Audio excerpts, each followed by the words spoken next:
आज या ठिकाणी सर्वप्रथम मी लोकप्रहार न्यूजचा यांचा मी अभिनंदन करतो। माझ्या विनंतीला मान देऊन ही जी समस्या आहे कुमटा नाका ते गुरु नानक नगर हा जो नवीन रोडचा काम झाला अगदी होपलेस काम आहे। जागोजागी पाणी साचलेलं आहे। ज्या मुनी परशाला त्यासमोर डबका उभारलेला आहे आणि गुरु नानक चौक येथे 2 ठिकाणी महापालिकेच्या अधिकाऱ्यांनी जो काम केला पाण्याचा पाईपलाईन फुटल्यानंतर त्याला आतापर्यंत डांबरीकरण केलेलं नाही।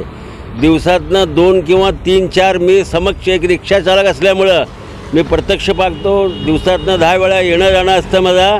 माझी प्रशासनाला विनंती आहे, हा जो कंत्राटदार आहे ह्याला काळ्या यादीमध्ये टाका आणि यांच्यावर योग्य कारवाई करा, अन्यथा आम्हाला आंदोलनाला भाग पाडू देऊ नका।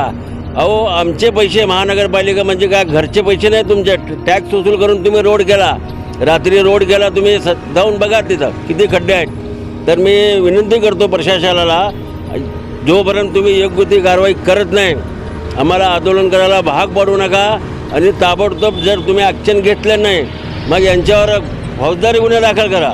अगदी करोडो रुपये खर्च करून महापालिकेच्या माध्यमातून जो काम केलेला आहे अगदी बोगस काम आहे। कंत्राटदार आणि त्यांचे संबंधित अधिकाऱ्यावर योग्य ती कारवाई करा हीच माझी मागणी आहे। जर तुम्ही याची दखल घेतली नाही तर आम्ही रस्ता रोको आंदोलन करू। जय हिंद, जय महाराष्ट्र। आमच्या लोक जनसेवा चॅनलला लाईक करा, शेअर करा, सबस्क्राईब करा।